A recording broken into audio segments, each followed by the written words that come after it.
جمعے کے دن قرآن پاک کی بابرکت صورت ضرور تلاوت کر لینا، کیونکہ اس سورہ مبارکہ کو اللہ تبارک و تعالی خود اور آسمان کے فرشتے بھی تلاوت کرتے رہتے ہیں۔ اس صورت کو پڑھنے سے غریب امیر ہو جاتے ہیں، بیمار صحت مند ہو جاتے ہیں اور ہر حاجت مند کی حاجت پوری ہو جاتی ہے۔ بسم اللہ الرحمن الرحیم۔ ناظرین کرام، جمعۃ المبارک کو جمعہ کہنے کی وجہ کیا ہے؟ عربی زبان میں اس دن کا نام عروبہ تھا، بعد میں جمعہ رکھا گیا، اور سب سے پہلے جس شخص نے اس دن کا نام جمعہ رکھا وہ کعب بن لوئی ہیں۔ اس کی وجہ تسمیہ کے بارے میں مختلف اقوال ہیں۔ ان میں سے ایک یہ ہے کہ اسے جمعہ اس لیے کہا جاتا ہے کہ اس دن نماز کے لیے جماعتوں کا اجتماع ہوتا ہے۔ مفتی احمد یار خان نعیمی رحمۃ اللہ علیہ فرماتے ہیں کہ چونکہ اس دن تمام مخلوقات وجود میں اکٹھی ہوئیں اور اس دن تکمیل خلق ہوئی، نیز حضرت آدم علیہ السلام کی مٹی بھی اسی دن جمع ہوئی، اور اسی دن تمام لوگ اکٹھے ہو کر صلاۃ الجمعہ پڑھتے ہیں۔ اس جہت سے اس دن کو یوم جمعہ کہا جاتا ہے۔ اسلام سے پہلے اہل عرب اسے عروبہ کہتے تھے۔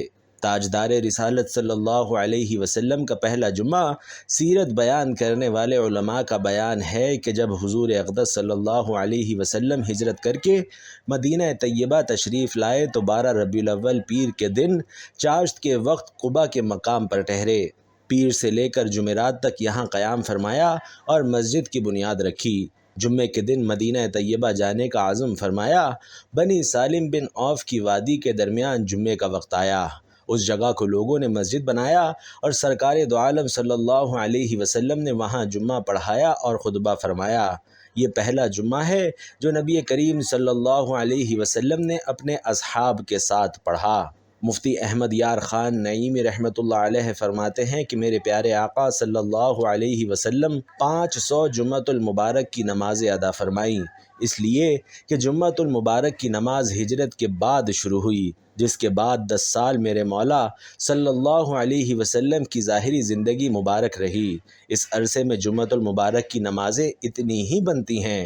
ناظرین کرام، جمعے کے دن کے فضائل بے شمار ہیں، چند ایک پیش کرتے ہیں۔ کثیر احادیث میں جمعے کے دن کے فضائل بیان کیے گئے ہیں، یہاں ان میں سے چند احادیث ملاحظہ ہوں۔ حضرت سیدنا سلیمان رضی اللہ تعالی عنہ سے روایت ہے کہ آخری نبی صلی اللہ علیہ وسلم نے فرمایا کہ جو شخص جمعۃ المبارک کے دن غسل کرے اور طہارت اور نفاست حاصل کرے، جس قدر ممکن ہو تیل لگائے اور خوشبو ملے جو گھر میں میسر ہو، پھر گھر سے نماز کے لیے نکلے اور 2 آدمیوں کے درمیان اپنے بیٹھنے یا گزرنے کے لیے شگاف نہ ڈالے، پھر نماز پڑھے جو مقرر کر دی گئی ہے، پھر جب امام نماز پڑھے تو خاموش نماز کی حالت کے مثل بیٹھا رہے، تو اس کے وہ تمام گناہ جو ایک جمعۃ المبارک سے دوسرے جمعۃ المبارک تک اس نے کیے وہ معاف کر دیے جائیں۔ حضرت ابو ہریرہ رضی اللہ تعالی عنہ سے روایت ہے کہ تاجدار رسالت صلی اللہ علیہ وسلم نے فرمایا کہ بہتر دن جس پر سورج نے طلوع کیا جمعے کا دن ہے۔ اسی دن میں حضرت آدم علیہ السلام پیدا کیے گئے، اسی دن میں جنت میں داخل کیے گئے اور اسی میں انہیں جنت سے اترنے کا حکم ہوا، اور قیامت بھی جمعے کے دن ہی قائم ہوگی۔ حضرت جابر رضی اللہ تعالی عنہ سے روایت ہے کہ حضور اقدس صلی اللہ علیہ وسلم نے فرمایا، جو جمعے کے دن یا جمعے کی رات میں مرے گا اسے عذاب قبر سے بچا لیا جائے گا، اور قیامت کے دن اس طرح آئے گا کہ اس پر شہیدوں کی مہر ہوگی۔ حضرت ابو ہریرہ رضی اللہ تعالی عنہ سے روایت ہے کہ حضور اقدس صلی اللہ علیہ وسلم نے فرمایا، جس نے اچھی طرح وضو کیا پھر جمعے کو آیا اور خطبہ سنا اور چپ رہا، اس کے لیے ان گناہوں کی مغفرت ہو جائے گی جو اس نے جمعے اور دوسرے جمعے کے درمیان کیے، اور ان کے علاوہ مزید 3 دن کے گناہ بخش دیے جائیں گے۔ اور جس نے کنکری چھوئی اس نے لغو کیا، یعنی خطبہ سننے کی حالت میں اتنا کام بھی فضول میں داخل ہوتا ہے کہ کنکری پڑی ہو تو اسے ہٹا دے۔ حضرت ابو سعید رضی اللہ تعالی عنہ روایت کرتے ہیں کہ رسول کریم صلی اللہ علیہ وسلم نے ارشاد فرمایا کہ 5 چیزیں جو ایک دن میں کرے گا اللہ پاک اسے جنتی لکھ دے گا۔ 1 جو مریض کو پوچھنے جائے، 2 جنازے میں حاضر ہو، 3 روزہ رکھے، 4 جمعے کو جائے، اور 5 غلام آزاد کرے۔ حضرت ابو درداء رضی اللہ تعالی عنہ سے روایت ہے کہ سید المرسلین صلی اللہ علیہ وسلم نے فرمایا کہ جمعے کے دن مجھ پر درود کی کثرت کرو کہ یہ دن مشہود ہے، اس میں فرشتے حاضر ہوتے ہیں اور مجھ پر جو درود پڑھے گا پیش کیا جائے گا۔ حضرت ابو درداء رضی اللہ تعالی عنہ کہتے ہیں کہ میں نے عرض کی اور موت کے بعد کیا حالت ہوگی؟ ارشاد فرمایا کہ بے شک اللہ پاک نے زمین پر انبیاء کرام علیہم الصلاۃ والسلام کے جسم کھانا حرام کر دیا ہے، اللہ پاک کا نبی زندہ ہے۔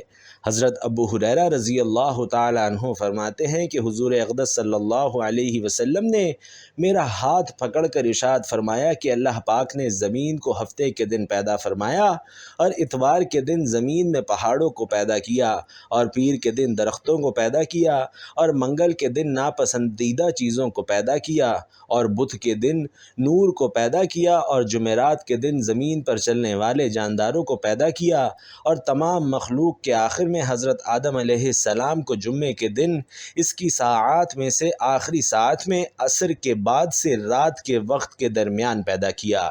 ناظرین کرام، احادیث میں جہاں نماز جمعہ کے فضائل بیان کیے گئے ہیں وہیں جمعہ کی نماز چھوڑنے پر وعیدیں بھی بیان کی گئی ہیں، چنانچہ یہاں اس کی 3 وعیدیں ملاحظہ فرمائیے۔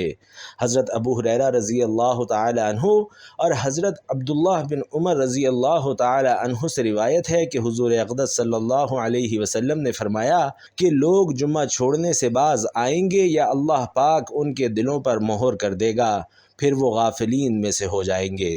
حضرت اسامہ رضی اللہ تعالی عنہ سے روایت ہے کہ رسول اکرم صلی اللہ علیہ وسلم نے فرمایا جس نے کسی عذر کے بغیر 3 جمعے چھوڑے وہ منافقین میں لکھ دیا گیا۔ جمعۃ المبارک کے دن ایک گناہ کا عذاب بھی 70 گناہ ہے۔ ناظرین کرام، جمعے کے دن میں کون سی ایسی صورت پڑھی جائے جو کہ فضیلت اور فوائد کے حساب سے بیش قیمتی ہو؟ یاد رہے کہ قرآن پاک کی ایک ایسی صورت ہے جس کے فضائل اور فوائد بے شمار ہیں۔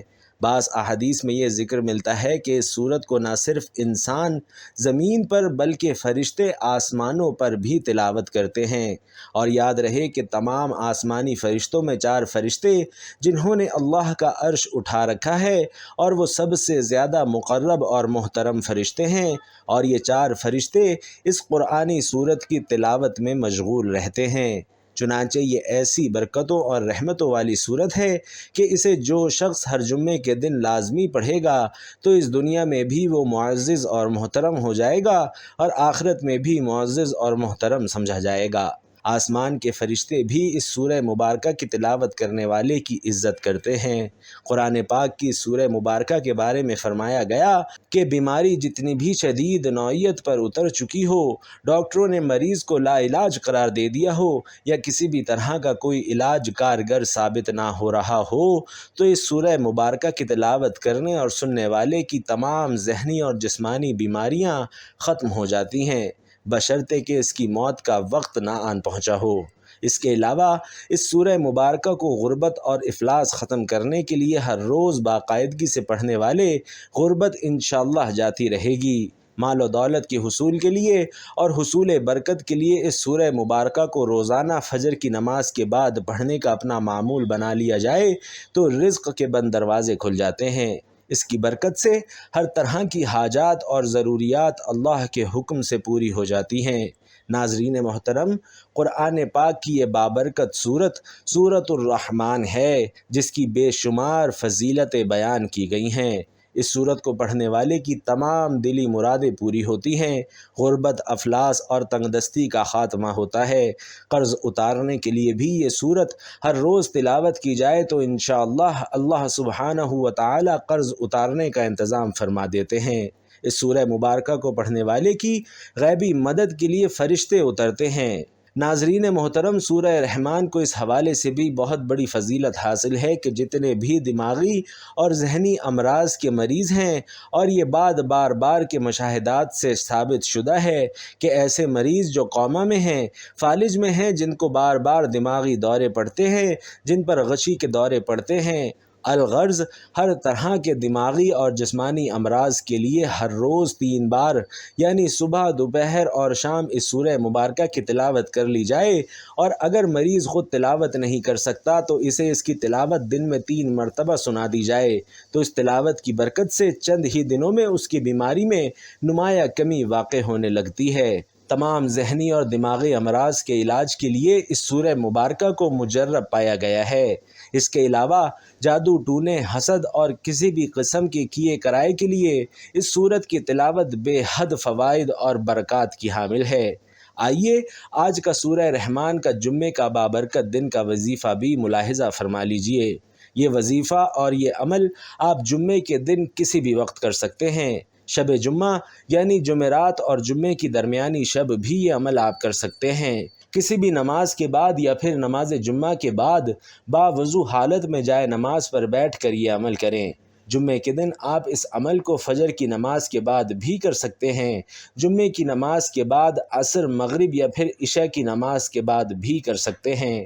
باوضو حالت میں جائے نماز پر بیٹھ کر سب سے پہلے آپ نے 3 بار درود پاک پڑھ لینا ہے۔ درود شریف ناظرین آپ کوئی سا بھی پڑھ سکتے ہیں، چاہے تو آسان اور مختصر سا درود صلی اللہ علیہ وسلم یا صلی اللہ علی محمد پڑھ لیں، لیکن اگر آپ درود ابراہیمی پڑھتے ہیں تو یہ سب سے زیادہ بہتر ہے۔ 3 بار درود پاک پڑھ کر آپ نے باوضو جائے نماز پر بیٹھے بیٹھے سب سے پہلے اپنے جائز مقصد یا حاجت کی نیت کر لینی ہے۔ اگر آپ کو روپے پیسے کی فوری اور ارجنٹ ضرورت ہے تو اس کی نیت کر لیں۔ اگر آپ اپنا ذاتی مکان خریدنا چاہتے ہیں تو اس کی نیت کر لیں۔ اگر آپ گاڑی چاہتے ہیں، اچھا رشتہ چاہتے ہیں، ملازمت میں ترقی چاہتے ہیں، پسند کی شادی کا ارادہ ہے یا کسی کے دل میں اپنے لیے محبت پیدا کرنا چاہتے ہیں، قرض کی ادائیگی کے لیے وظیفہ کر رہے ہیں یا پھر کسی بھی اپنے مقصد کے لیے یہ وظیفہ کر رہے ہیں، تو اس مقصد کو اپنے ذہن میں تصور کریں اور یہ وظیفہ شروع کر دیں۔ اور سب سے پہلے آپ نے تعوذ اور تسمیہ یعنی اعوذ باللہ من الشیطان الرجیم اور بسم اللہ الرحمن الرحیم پوری پڑھ لینی ہے۔ اس کے بعد آپ نے اپنے ہاتھوں کی انگلیوں پر گن کر 33 مرتبہ سبحان اللہ پڑھنا ہے۔ اس کے بعد 33 مرتبہ ہی الحمدللہ اور پھر 34 مرتبہ اللہ اکبر کر لینا ہے۔ ناظرین اس عمل کو تسبیح فاطمی بھی کہا جاتا ہے۔ تسبیح بی بی فاطمہ رضی اللہ تعالی عنہا بھی نہایت ہی فضیلت اور برکت والی تسبیح ہے۔ تسبیح فاطمہ کے بعد آپ نے پھر سے 3 بار درود پاک پڑھ کر 1 مرتبہ سورۃ الرحمن کی تلاوت کرنی ہے۔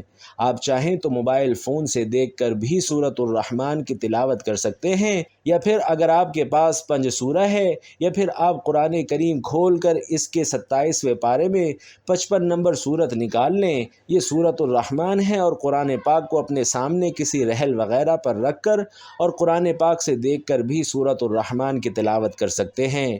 بتائے گئے کسی بھی ایک طریقے کے مطابق آپ سورۃ الرحمن کی تلاوت کر لیں۔ سورۃ الرحمن صرف 1 مرتبہ پڑھنی ہے اور سورۃ الرحمن پڑھنے کے بعد 3 بار درود پاک بھی لازمی پڑھنا ہے جو آپ نے عمل شروع کرنے سے پہلے پڑھا تھا۔